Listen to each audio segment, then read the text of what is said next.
وہ حضرات موحد حضرات وہ لوگوں کے کلپس ڈالتے ہیں یوٹیوب پر، پھر اس پر تبصرہ کرتے، دیکھو یہ مشرک ہیں، یہ پیروں کے پاس جاتے ہیں، اور ایک ایک پیر نے 300 عورتوں کو حملہ کر دیا۔ وہ جادو نکلوانے گئی تھی، ان کے پاس جادو تو نہیں نکلا، انہوں نے بچے نکال دیے۔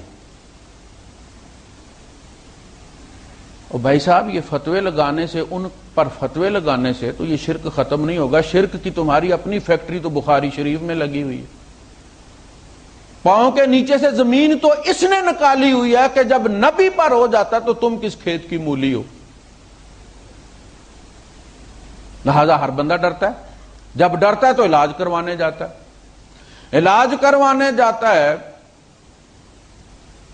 تو پھر جعلی، دیکھنا دبئی آنے کے لیے بندہ گھر سے نکلتا ہے تو جعلی ایجنٹوں کے ہاتھ پھنستا ہے نا۔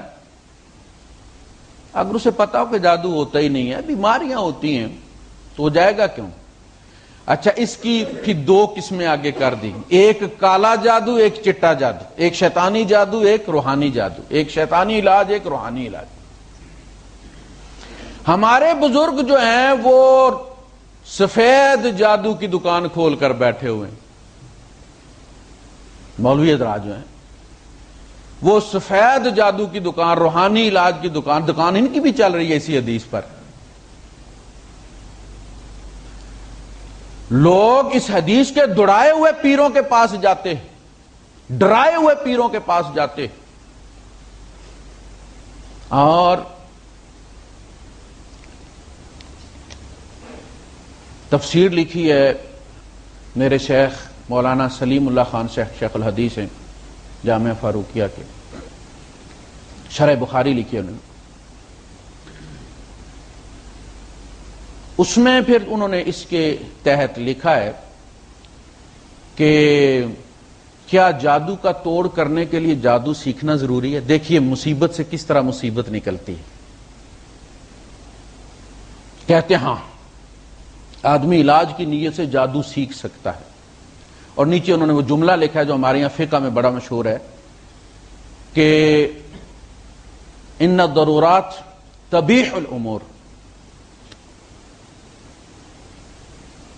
اور تبیح المنہیات، کہ ضرورت جو ہے وہ ممنوع چیزوں کو جائز کر دیتی ہے۔ چونکہ ضرورت ہے اب علاج کرنا، تو اب نیک آدمی جادو سیکھ سکتا۔ اچھا، جب جادو سیکھنے وہ جاتا تو کافر ہوئے بغیر رہتا ہی نہیں، اس لیے کہ جادو نامی شیطانی قوتوں کو مدد کے لیے طلب کرنا، ان کو قابو کرنا ہے، ان کو بلانے کے لیے مختلف قسم کے چڑھاوے چڑھانا ہے، چلے کرنا ہے، خاص ورد کرنا ہے، اور اپنے اندر ان کو انسٹال کرنے کے لیے ڈرائیورز ڈاؤن لوڈ کرنا ہے۔ کس سے؟ انہی شیاطین سے۔ آپ متعلقہ پروڈکٹ کے ویب سائٹ پہ جا کے ہی متعلقہ ڈرائیورز ڈاؤن لوڈ کرتے ہیں نا، تبھی تو وہ چلتا ہے، ورنہ آپ ڈاؤن لوڈ کر لیں اور انسٹال بھی کر لیں تبھی وہ چلے گا نہیں، ڈرائیورز نہیں۔ آپ اندازہ کریں کہ ہمارے مولوی حضرات نے عورت کا مسجد میں جانا حرام کر دیا ہے، حالانکہ بخاری شریف ہی کی حدیث ہے کہ اللہ کے بندو، اللہ کی بندیوں کو اللہ کے گھر میں جانے سے مت روکو۔ لیکن یہ کہتے ہیں جی چونکہ فتنے کا دور ہے، لہذا فتنے کے ڈر سے سد ذرائع کرنا، وہ ذریعہ بند کرنا جس سے فتنہ پیدا نہ ہو، یہ ضرورت۔ فتنے کے ڈر سے حضور نے اجازت دی ہے، مولوی نے روک دیا، نبی کی اجازت کو منسوخ کر دیا۔ کس کے کہنے سے؟ کہتے ہیں حضرت عائشہ صدیقہ رضی اللہ تعالیٰ عنہ نے فرمایا تھا کہ اگر آج حضور ہوتے تو روک دیتے۔ یہ تو ان کا جملہ ہے نا، یہ تو عائشہ صدیقہ رضی اللہ تعالیٰ عنہ کا جملہ ہے، یہ نبی کا قول تو نہیں کہ ہوتے تو روک دیتے۔ جیسے آج کوئی کہے کہ اگر اللہ کے رسول صلی اللہ علیہ وسلم ہوتے تو ان سارے چوروں کو لٹکا دیتے چوک پر۔ اب اس حدیث نے شرک کی فیکٹری چلائی ہوئی، نیک ہو یا بد اس کا ایمان متزلزل ہے۔ کس اللہ پر توکل کرے بندہ جو اپنے نبی کی حفاظت نہیں کر سکا؟ ہینڈز اپ کر گیا۔ کس نبی کی بات پر اعتبار کرے گا یہ دعا پڑھ لو تو صبح سے شام تک کچھ نہیں ہوگا؟ سرکار آپ کو جادو ہو گیا، ہمیں کیسے نہیں ہوگا؟ یہ ممکن نہیں ہے کہ نبی کی ذات پر کما حقہ ایمان ہو اور نبی پر جادو کا عقیدہ ساتھ رہے۔ یہ دونوں میں سے ایک ہی چیز رکھنی پڑے گی، یا ایمان بالرسالت یا ایمان بالسحر۔ پھر اللہ پر ایمان، بڑا حی بڑا قیوم یفعل ما یشاء، پتہ ادھر سے ادھر نہیں ہو سکتا اس کے حکم کے بغیر۔ اتنی شان بیان کر کر کر کر کے پتہ چلا کہ وہ تو اپنے نبی کی بھی حفاظت نہیں کر سکا۔ اس وقت اللہ پاک کہاں گیا ہوا تھا جب جادو کر دیا لبید ابن عاصم میں؟ لنچ بریک پر، چھٹی تھی کوئی، پیچھے سے داؤ چل گیا اس کا، یا اللہ بھی دیکھ رہا تھا مگر کر کچھ نہیں سکتا تھا؟ وہ تھا اتنا طاقتور کہ اللہ بس دیکھتا ہی رہ گیا، اور وہ اتنا کر سکا کہ وہی کو ڈائیورشن پر لگا دے، وہی کو ڈائیورٹ کر دے علی کی طرف، مگر محمد کو نہیں بچا سکا۔ یہ ایمان باللہ ہے، ایسے خدا پر ایمان لائے ہو۔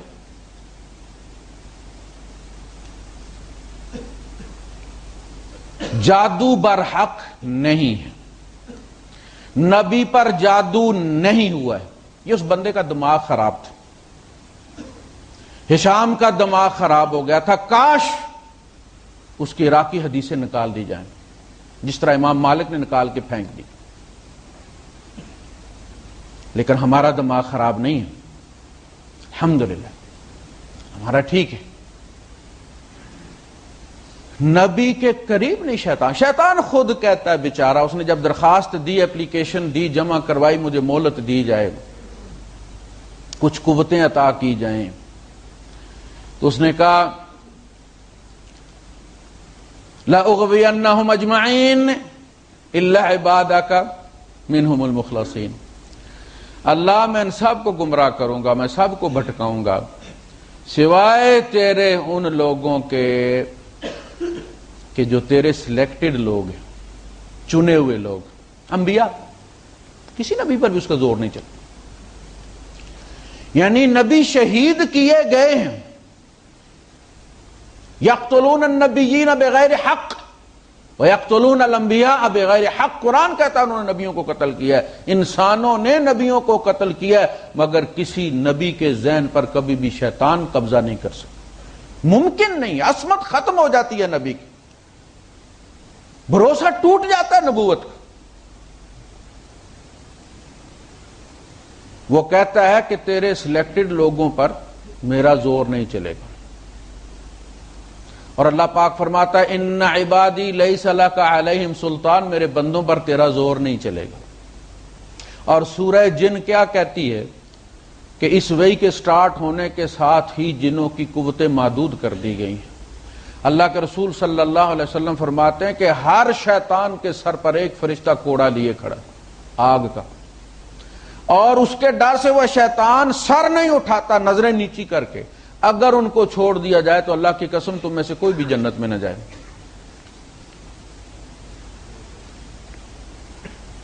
قرآن کے نزول کے بعد کوئی جادو نہیں ہوتا، بندے کے ایمان کی کمزوری ہوتی ہے اور کسی کے زیر اثر آ جاتا ہے۔